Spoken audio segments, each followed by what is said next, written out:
कृषि उद्योग र यो जुन व्यापार बाह्य जुन हाम्रो व्यापार छ यी तीनटा बीचको सन्तुलन मिलाउने काम राज्यले गरिदिने हो। त्यसले यहाँ आरोप प्रत्यारोप गरे उसलाई गिरफ्तार गर्ने भने मैले गुनासो गिरफ्तारी हलै होइन, त्योभन्दा पहिले तिनै थरी बसेर समाधान पो खोज्ने हो त। त्यसो अर्थ फेरि के होइन भनेदेखि किसानहरूलाई अहिले नदीमा दिनैपर्छ बिस्तारै, उनीहरू खान नपाएर आएर यो मर्ने अवस्थामा उनीहरू पुगेका छन् भने उनीहरू त सबभन्दा गरी त उनीहरू हुन्।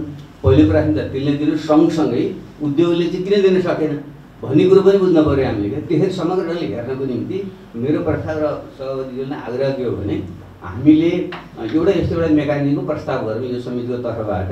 सरकार, निजी क्षेत्र र हामी जनप्रतिनिधि अथवा चाहिँ हाम्रो संसद जसले नियम कानुन आदि बनाउँछ हामीले चाहिँ पुलको यस्तो भूमिका खेलिदिने र निजी क्षेत्र र राज्य तिनै थरीका प्रतिनिधि भएको एउटा यस्तो चाहिँ डायलग मेकानिजम भनौँ न, अरू ठुलो त हामी किनेर डायलग निरन्तर चाहिँ गरिराख्ने, ताकि जहाँ समस्याहरू पर्छन् त्यसले चाहिँ यसले चाहिँ हल गरिदिन्छ र एकीकृत ढङ्गले हल गर्छ, ताकि कसैले पनि मर्का चाहिँ नपरोस्।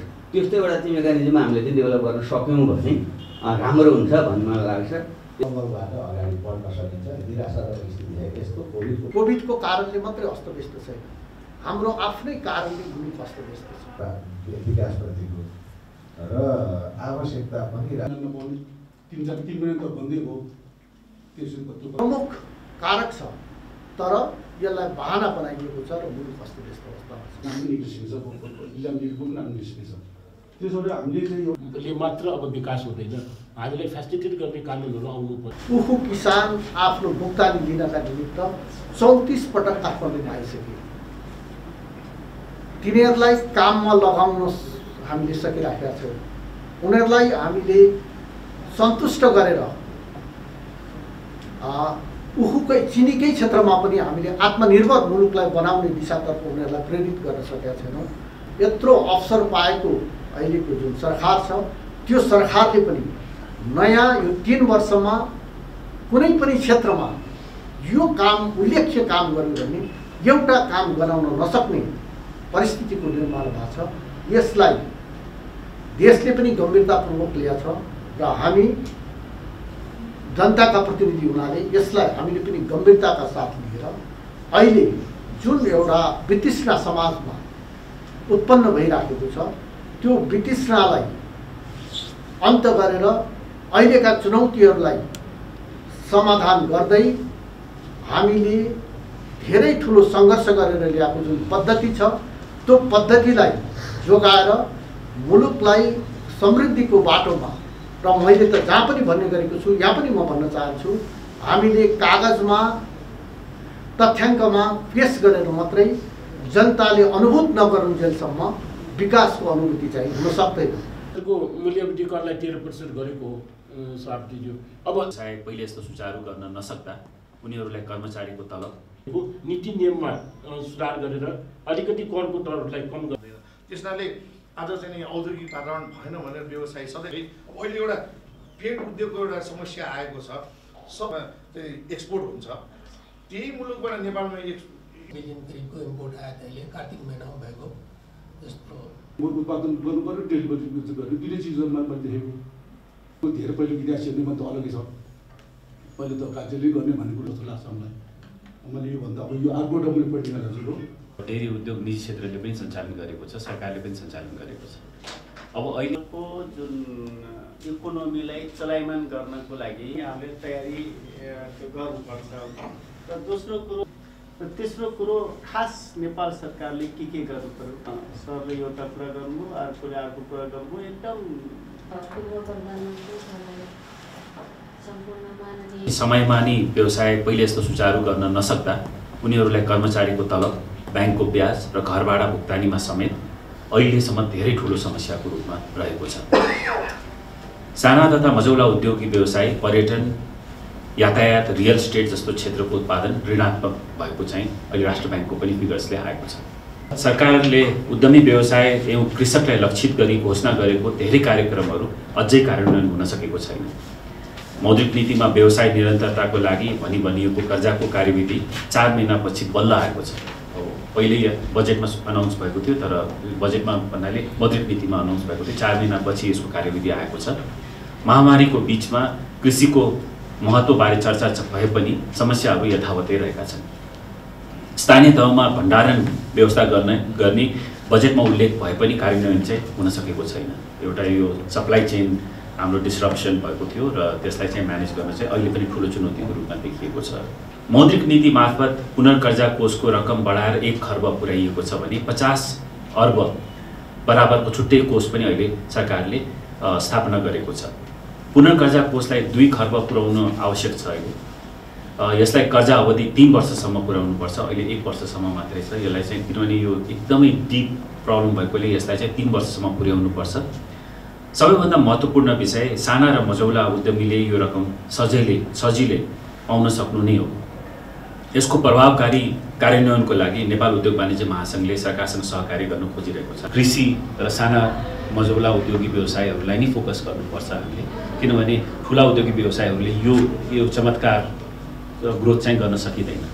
अब यसमा कृषिमा कसरी कृषिलाई उत्पादन यासँग जोड्ने, उद्योगसँग जोडिने, त्यसको मिडल त्यो सबै कसरी बिचौलियाहरूलाई हटाउने, त्यस्तै गरेर साना र मझौला उद्योगीहरूलाई कसरी उनीहरूको उद्योग व्यवसायको निरन्तरताको लागि कर्जा र त्यसपछि नयाँ स्टार्टअप्सहरूको लागि कर्जाको सहुलियत कर्जाको लागि यो गर्न सक्यौँ भने हामी 10% ग्रोथमा हामी जान सक्छौँ।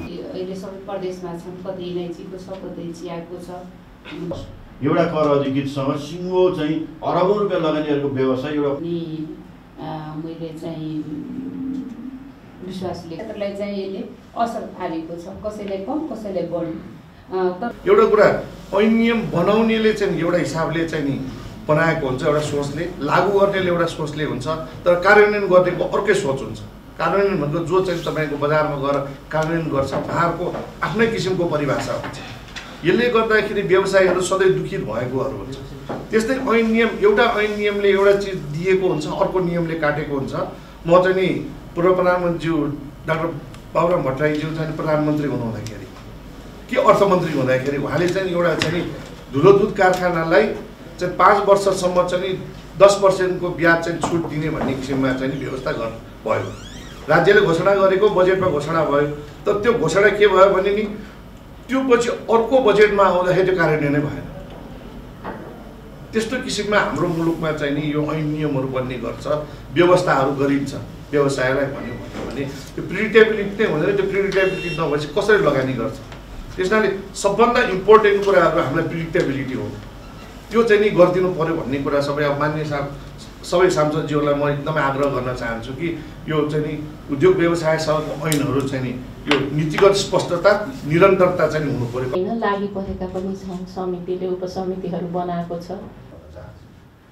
यो क्षेत्रले जसरी अहिले अन्तरमा हामीले पनि यो समितिको तर्फबाट गरेको काम भन्दैन म अहिले कसले सायद अन्जामले भनेदेखि 30 रुपियाँ सरकारलाई चाहिँ नि करको रूपमै 30% पाउँछ। त्यो कार्यान्वयन नै गर्न नसक्ने अवस्थामा छ। त्यसकारण त्यसलाई पुनरावलोकन नै हुन्छ। 10% लाग्छ, 10% लाग्छ।